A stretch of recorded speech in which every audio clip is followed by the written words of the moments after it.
ખાસ કરીને એટલે કે નાકનું જે નેઝલ સેપ્ટમ છે, સેપ્ટમ એટલે કે પડદો, જે પડદો રહેલો છે એની અંદર ઇન્જરી થવાના કારણે આ કન્ડિશન જોવા મળતી હોય છે. Now we have to discussion about the second posterior nosebleed. Are much less common the anterior nosebleed. એટલે કે આ પોસ્ટેરિયર નોઝબ્લેડ એટલે કે જે નાકના પાછળના ભાગની અંદર જે ઇન્જરી જોવા મળે છે એ ખાસ રેર કેસની અંદર જ જોવા મળતું હોય છે. The bleeding usually originates from the artery in the back part of the nose. એટલે કે જે નાકની અંદરના ભાગની અંદર જે આર્ટરી રહેલી હોય જે બ્લડ સપ્લાય કરે છે, આર્ટરીને કઈ નુકસાન થાય, નુકસાન મીન્સ કે ડેમેજ થાય, ઇન્જરી થાય, ટ્રોમા કે એક્સિડન્ટ એવું કંઈ થાય તો એના કારણે પોસ્ટેરિયર બ્લીડ નોઝ ચાલુ થતું હોય છે. The blood usually drain down the back of the throat inside of coming out the nostrils. એટલે કે પાછળના ભાગમાં જો ઇન્જરી થાય, નાકના પાછળની જે આર્ટરી હોય એ ઇન્જરી થાય એના કારણે બ્લીડિંગ થાય તો નાકમાંથી પણ આવે છે, થ્રોટની અંદર પણ બ્લીડિંગ ક્યારેક બહાર આવતું હોય છે. Next we have to discussion about the causes and risk factor. Which are the causes are available for epistaxis? तो फर्स्ट लोकल कॉजेस કે ભાઈ પહેલા લોકલ કોઝિસ ની અંદર finger nail trauma due to excessive nose picking એટલે કે નાકની અંદર જો ઇચિંગ થતું હોય તેના કારણે આપણે આંગળી ઇન્સર્ટ કરતા હોય તો એના કારણે જે નેલ એટલે કે જે આપણો નખ છે એનાથી પણ ટ્રોમા થઈ શકે. This is the most common cause among the children. આ ખાસ કરીને નાના બાળકો હોય ચિલ્ડ્રન કે જેની અંદર આ વધારે કોમન જોવા મળતું હોય છે. Trauma to nose or facial trauma due to road traffic accident or being hit on the nose by a board or fish. એટલે કે રોડ ટ્રાફિક સેકન્ડ શું છે કારણ કે જે રોડ ટ્રાફિક રોડની ઉપર જતા હોય ને કોઈ એક્સિડન્ટ કે કોઈ અથડામણ થાય તેના કારણે પણ નોઝની અંદર ટ્રોમા થવાના કારણે એપિસ્ટેક્સિસ કન્ડિશન જોવા મળે છે. અથવા બોલ એટલે કે કોઈ બોલ વાગે કે કોઈ હિટ વાગે કે જેના કારણે પણ આ કન્ડિશન જોવા મળે.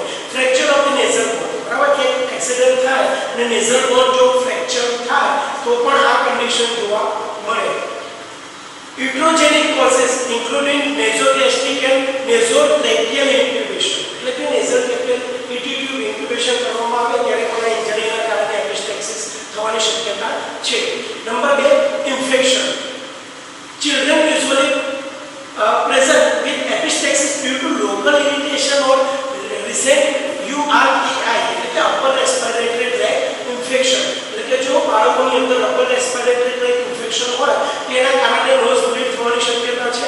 બીજું છે nasal local irritation. local irritation means કે જે નાકની અંદર ઇચિંગ થતું હોય અને બાળકોને વધારે ઇચિંગ કરવાના કારણે પણ આ કન્ડિશન જોવા મળે. વાયરલ રેનાઇટિસ એટલે કે રેનાઇટિસની અંદર ઇન્ફેક્શન લાગે કોઈ વાયરસના કારણે, એક્યુટ સાઇનસાઇટિસ સાઇનસની અંદર ઇન્ફેક્શન લાગે તો પણ આ કન્ડિશન જોવા મળતી હોય છે. અધરની અંદર ફોરેન બોડી ઇન નોઝ એટલે કે નાકની અંદર કોઈ બહારનો ઓબ્જેક્ટ નાકની અંદર હોય, પેન પેન્સિલ નાના બાળકો હોય તો એ નાના બાળકો નાકની અંદર ઇન્સર્ટ કરી દે તો એના કારણે પણ થઈ શકે. Deviation of the nasal septum, nasal સેપ્ટમની અંદર ડેવિએશન હોય તો પણ થઈ શકે. Atmospheric changes such as sudden movement to high altitude એટલે કે જો એટમોસ્ફિયર ચેન્જીસ એટલે કે વાતાવરણની અંદર કોઈ ચેન્જીસ સડનલી જો થાય તેના કારણે પણ થઈ શકે. Any growth in the nasal cavity એટલે કે નેઝલ કેવિટીની અંદર કોઈ ટિશ્યુ કે ગમે તે નેઝલ કેવિટીની અંદર ગ્રોથ થાય, ઓવરગ્રોથ એના કારણે પણ થાય. લાઈક પોલિપ્સ થતું હોય, બિગિનિંગ ઓફ મેલિગ્નન્ટ ટ્યુમર એટલે કે જો નાકની અંદર નેઝલની અંદર જો ટ્યુમર હોય તો પણ એટલે કે ગાંઠ હોય તો પણ આ કન્ડિશન એપિસ્ટેક્સિસ થઈ શકે. જનરલ કોઝિસ, બીજા જનરલ કારણો કયા છે કે જેના કારણે નાકમાંથી લોહી નીકળતું હોય છે? તો first idiopathic at the time the causes of bleeding may not be clear. એટલે ઘણીવાર એવું હોય કે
વીકનેસ અને સ્ટ્રેસ જોવા મળે છે. Next we have to discuss about the medical management. તો ફર્સ્ટ છે એન્ટેરિયર નોઝ બ્લીડ, એટલે કે એન્ટેરિયર નોઝ બ્લીડ થયેલું હોય એટલે કે નાકના બહારના ભાગની અંદર એટલે કે આગળના ભાગની અંદર નાકના આગળના ભાગની અંદર જો ઇન્જરી થઈ હોય એના કારણે જો નોઝ બ્લીડ થાય તો આપણે શું ટ્રીટમેન્ટ કરી શકીએ? તો આ minor nose bleed that has stoppage may require no treatment at all. જો માઇનર બ્લીડિંગ થતું હોય તો એના માટેની કોઈ ટ્રીટમેન્ટ મેડિસિન કે કઈ ડોક્ટરને બતાવવાની કઈ જરૂર છે નહીં. જો માઇનર બ્લીડિંગ હોય તો frequently the body will from a clot at the site of the bleeding that stop any further bleeding. એટલે કે જો માઇનર બ્લીડિંગ હોય તો તાત્કાલિક થોડી મિનિટ પછી એટલે કે 1-2-3 મિનિટ પછી ઓટોમેટિકલી જે બ્લીડિંગ છે નાકની બહાર આવતું હોય છે ઓટોમેટિકલી સ્ટોપ થઈ જતું હોય છે. If the source of the bleeding is a form of blood vessel that is easily seen, our doctor may cauterize it with a chemical called silver nitrate after applying a local topical anesthetic inside the nose. પણ જો વધારે પ્રમાણમાં bleeding થતું હોય તો ડોક્ટરને આપણે બતાવવા જવાનું હોય છે એટલે કે હોસ્પિટલાઇઝેશન કરવામાં આવતું હોય છે. હોસ્પિટલાઇઝેશન મીન્સ કે ડોક્ટર પાસે હોસ્પિટલમાં જઈને એને ઈએનટી સર્જન પાસે જઈને બતાવવામાં આવે છે અને ડોક્ટર ત્યાં ક્વાટરી રાખીને જે બ્લડ વેસલ્સમાંથી બ્લડ બહાર આવતું હોય એને સીલ કરી દે છે વિથ નાઇટ્રેટ સિલ્વર નાઇટ્રેટ દ્વારા. એટલે કે જે લોકલ એનેસ્થેસિયા નાકની અંદર રાખીને સિલ્વર નાઇટ્રેટ એપ્લાય કરીને એને જે બ્લડ વેસલ્સ હોય કે જેમાંથી બ્લડ કન્ટિન્યુઅસલી બહાર આવતું હોય એને સીલ કરી દેતા હોય છે. Chemical cauterization is most effective where the visible bleeding originate from the very front part of the nose. પણ આ ક્યારે કરવામાં આવે કે જ્યારે આપણે વેરી વિઝિબલ સીન કરી શકીએ એટલે કે આપણને જોવાથી આગળના ભાગમાં નાકના આગળના ભાગમાંથી જો બ્લીડિંગ થતું હોય અને આપણે ઇઝીલી સીન એટલે કે વિઝ્યુલાઇઝેશન સ્પષ્ટ હોય તો આપણે આ કન્ડિશન ડોક્ટર એટલે કે સર્જન જે ઈએનટી સર્જન હોય blood vessels ને સીલ કરી દેતા હોય છે. In more complicated case જો આનાથી પણ વધારે કોમ્પ્લિકેટેડ હોય એટલે કે that means કે બ્લીડિંગ વધારે હોય પેન વધારે થતું હોય nasal packing may be required to stop the bleeding. nasal packing એટલે નાકની અંદર પેકિંગ કરવામાં આવે છે અને નાકને સીલ કરી બ્લીડિંગને સ્ટોપ કરવામાં આવે છે. nasal packing apply direct pressure inside the nostril to promote the clotting and stop the bleeding. એટલે કે nasal packing મૂકી દેવામાં આવે છે નાકની અંદર અને ત્યાં જે બ્લડ બહાર આવતું હોય છે એને સ્ટોપ કરી દેવામાં આવતું હોય છે. Many different type of nasal packing are available include petroleum gauze એટલે કે પેટ્રોલિયમ ગોઝ રાખીને કે જે કોટન હોય એ પેટ્રોલિયમ વાળું કરીને ત્યાં રાખી દેવામાં આવે છે. બલૂન nasal pack એટલે કે nasal pack માં રાખવાનો એક બલૂન હોય એનાથી પણ આપણે nasal ને પેક કરી શકીએ. And synthetic sponge that expand when voice stage એટલે કે સિન્થેટિક સ્પંજ પણ રાખી શકાય કે જેની અંદર નાકમાંથી જે બહાર લોહી આવતું હોય એને સ્ટોપ કરી શકે. The condition this decision at which what or use made by the doctor. આ પણ આ ડિસિઝન ક્યારે લેવું કે જ્યારે પણ આપણે ડોક્ટરને કઈ સંપર્કમાં કરેલા હોય ડોક્ટર પાસે ગયા હોય અને ડોક્ટરની એડવાઇસ કર્યા પછી આપણે આ પેકિંગ એટલે કે નેઝલ પેક કરવું જોઈએ. Caregiver may directly apply medicine to nose to relieve congestion, decrease pain and stop bleeding. Caregiver શું કરશે કે આવી ટાઈમે એટલે કે જેવું બ્લીડિંગ કન્ટિન્યુઅસલી ચાલુ હશે તો એ બ્લીડિંગને સ્ટોપ કરવા માટે ડિક્રીઝ પેન કરવા માટે અમુક મેડિસિન જે છે એ શું કરશે નાકની અંદર ઇન્સર્ટ કરશે. The local application of vasoconstrictive agent has been shown to reduce the bleeding time is beginning case of epistaxis. Epistaxis ને સ્ટોપ કરવા માટે બ્લીડિંગને સ્ટોપ કરવા માટે vasoconstrictive agent જે છે એ એપ્લાય કરવાનું રહેશે જેનાથી આ જે બ્લીડિંગ છે સ્ટોપ થઈ શકે. The drugs oxymetazoline, phenylephrine are widely available in over-the-counter nasal spray for the treatment of allergic rhinitis and may be used for this purpose. એટલે કે જે nasal spray બરાબર nasal spray કરવામાં આવે છે કે જેના દ્વારા નાકની અંદર જે બ્લીડિંગ થતું હોય પેન થતું હોય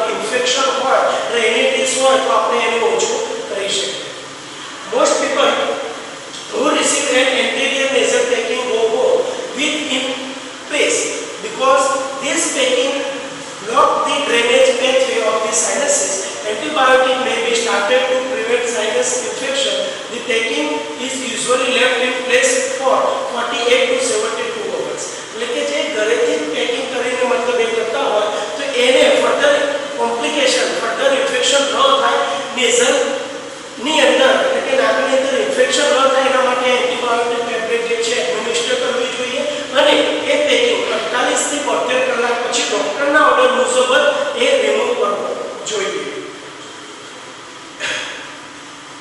Next we have to discuss about the posterior nose blade.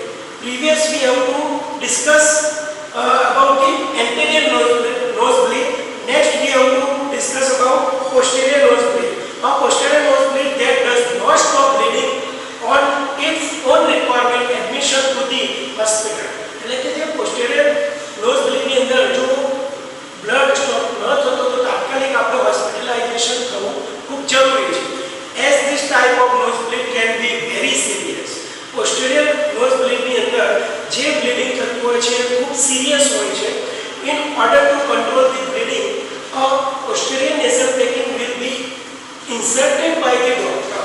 બરાબર, આની અંદર જે પણ પ્રોસિજર, જે પણ મેડિસિન, જે પણ nasal packing આ તમામ પ્રકારના પ્રોસિજર ડોક્ટર દ્વારા કરવામાં આવતા હોય છે. Different type of packing are available. Throughout a balloon nasal pack is most commonly used. ઘણા બધા ટાઈપ છે કે જે nasal cavity ને એટલે કે આપણા નોઝ ને ક્લોઝ કરી શકીએ, પણ very most use of method is a nasal pack, balloon nasal pack. એટલે કે જે balloon nasal pack હોય એ જ ખાસ કરીને કોમન યુઝ કરવામાં આવતા હોય છે. Unlike anterior nasal packing, posterior nasal packing are much more uncomfortable and frequently require sedative and medication.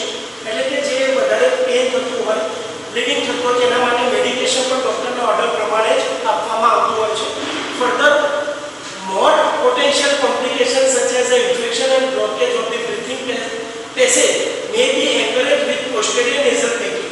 એટલે કે જો વધારે બ્લીડિંગ થાય તો anterior nasal packing મૂકવામાં આવે છે. Consequently admission to the hospital and close monitoring are required. આના માટે આ પેકિંગ કરવા માટે, પ્રોસિજર માટે, મેડિસિન માટે આ તમામ પ્રકારની પ્રોસિજર પેકિંગ ને બધું હોસ્પિટલની અંદર જ કરવામાં આવતું હોય છે. Posterior packing are usually left in place for 48 to 72 hours. Posterior nose bleeding ની અંદર જે પેકિંગ કરેલું હોય નસને 48 થી 72 કલાક પછી જ એને રિમૂવ કરવું જોઈએ. If this does not control the bleeding, arterial embolization or certain surgical procedure may be required. બરાબર, જો આનાથી પણ એટલે કે નોઝલ બલૂન બ્લોકિંગ થી પણ જો આ બ્લીડિંગ સ્ટોપ ન થતી હોય તો ડોક્ટર દ્વારા સર્જિકલ પ્રોસિજર ની પણ તૈયારી રાખવામાં આવતી હોય છે. Nursing management. Next we have to discuss about the nursing management. એમાં first, lean forward to keep blood from going down the back of your throat and breathe through your mouth. એટલે કે નાકની અંદર જે પેકિંગ મૂકેલા હોય એના દ્વારા આપણે જે એર જે છે એટલે કે ઓક્સિજન લેવલ મોં દ્વારા માઉથ દ્વારા લેવામાં આવતું હોય છે. Pinch the lower part of the nose tightly using your thumb and index finger 5 to 20 minutes. જો બ્લીડિંગ જેવું ચાલુ થાય એને થંબ એટલે કે અંગૂઠાથી અને ઇન્ડેક્સ ફિંગરથી નાકની અંદર ટાઈટલી 2 થી 5 મિનિટ સુધી 5 થી 20 મિનિટ સુધી એને પંચ કરવામાં આવે છે, દબાવવામાં આવે છે. Sigh frequently, quickly, keeping the nose higher than the level of the heart. Do not lay flat or put your hand between your legs. Ice compression can be applied in the nose. They cause bleeding blood vessels to constrict and bleeding stop. એટલે કે આપણે તાત્કાલિક આપણું જે હેડ જે છે elevate કરવાનું છે ને સાથે સાથે આઈસ કોમ્પ્રેશન એપ્લાય કરવાનું છે. આઈ કોમ્પ્રેશન જે એપ્લાય કરવાથી નેઝલ બ્લડ વેસલ્સ હોય એ બ્લડ વેસલ્સ ની અંદર શું થશે, બ્લીડિંગ જે બહાર આવતો એ તાત્કાલિક સ્ટોપ થઈ શકશે. Next, after pinching your nose, release it to check if there is still bleeding. એટલે કે પંચિંગ કર્યા પછી 5 થી 20 મિનિટ પછી આપણે જોવાનું છે કે બ્લીડિંગ સ્ટોપ થઈ ગયું છે કે હજુ કન્ટિન્યુઅસલી રનિંગ છે. If your nose is still bleeding, repeat pinching your nose and apply ice.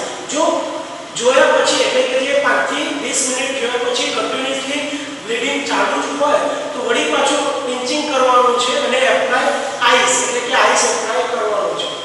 How do you prevent the nose again કેવી રીતે આપણે નોઝમાંથી જે બ્લીડિંગ થતું હોય એને પ્રિવેન્ટ કરી શકીએ, સ્ટોપ કરી શકીએ. તો first go home and rest with head elevate at 30 to 45 degree, એટલે કે તાત્કાલિક ઘરે જવું જોઈએ ને ઘરે ગયા પછી રેસ્ટ કરવું જોઈએ અને આપણું માથું જે છે હેડ જે છે 30 થી 45 ડિગ્રી એલિવેટ હોવું જોઈએ. Number second, do not blow your nose or put anything into it, એટલે કે નાકની અંદર કોઈ પણ વસ્તુ ઇન્સર્ટ કરવાની છે ને એને બ્લોવિંગ પણ કરવાનું નથી. If you have to sneeze open your mouth so that there air will escape out of the mouth and not throat the nose, એટલે કે જો આપણને સ્નીઝ એટલે કે છીંક આવતી હોય તો આપણે માઉથ ઓપન કરવાનું છે ને એર એસ્કેપ એટલે કે ઓપન કરીશું એટલે એર બહાર નીકળશે અને આપણું નાકમાંથી એટલે કે જે એર અથવા જે છે એ આપણે સ્નીઝ કરવાનું છે નહીં. Do not spray during bowel moment, use a stool softener, બરાબર. આપણે સ્ટૂલ સોફ્ટનર એટલે કે જે વધારે ફોર્સફુલી બોવેલ મોમેન્ટ થવું જોઈએ ને એના માટે સ્ટૂલ સોફ્ટનર યુઝ કરવું જોઈએ. Do not stand for back down or lift anything heavy, કોઈ પણ વજનવાળું ઓબ્જેક્ટ હોય કોઈ પણ વસ્તુ વધારે વજનવાળું ઉચકવાની નથી. Try to keep your head higher than the level of your heart, આપણું જે માથું જે છે એ હાથથી ઉપર હોવું જોઈએ. ડુ નોટ સ્મોક, એટલે કે સ્મોકિંગ સ્ટોપ કરી દેવું જોઈએ. Stay on a soft cool diet, not hot liquid for at least 24 hours, રોજ બ્લીડ થતું હોય તો 24 કલાક સુધી કોઈ પણ ગરમ પદાર્થ અથવા વસ્તુ ખાવી જોઈએ નહીં. Next, repeat the step above on how to stop the common nose bleed. If bleeding persists, call the doctor and or visit to the emergency room, એટલે કે જો આ બધું કરવાથી પણ ઘરે જો આ બ્લીડિંગ સ્ટોપ ન થતું તો તાત્કાલિક ડોક્ટરનો સંપર્ક કરવો જોઈએ અને ત્યાં હોસ્પિટલાઇઝેશન થવું જોઈએ. Prevention, first, most nose bleed occur during the winter and cold dry climate, એટલે કે જે વિન્ટર અને કોલ્ડની અંદર વધારે જોવા મળતું હોય છે nose bleed. If a person is prone to nose bleed, use a humidifier in the room, એટલે કે ઘરની અંદર humidifier એટલે કે એવું વાતાવરણ રાખવું કે જેના કારણે બહારના વાતાવરણની અસર એને એટલે કે ફિઝિકલી એને કંઈ ઇફેક્ટ થાય નહીં. Number second, petroleum jelly antibiotic ointment or a saline nasal spray may be used to keep the nasal passing moist, એટલે કે આ યુઝ કરી શકાય પેટ્રોલિયમ જેલી, antibiotic ointment અને saline nasal spray. Avoid picking the nose, એટલે કે picking જે છે એને અવોઇડ કરવું જોઈએ. Avoid blowing the nose to vibrorously, એટલે કે ઉત્સાહપૂર્વક આપણા નાકને બ્લોવિંગ કરવું જોઈએ નહીં. If the nose bleed is related to another medical condition such as a liver disease or a chronic sinuses condition, follow the doctor's instruction to keep that problem under control, એટલે કે જો બીજા ડિસીઝના કારણે જો nose bleed થતી હોય such as a liver disease, chronic sinuses condition, તો તાત્કાલિક ડોક્ટરનો સંપર્ક કરવો જોઈએ. એની જે ઇન્સ્ટ્રક્શન હોય એ આપણે ફોલો કરવું જોઈએ. Avoid the straining while passing stool or lift anything heavy and stop smoking, કોઈ પણ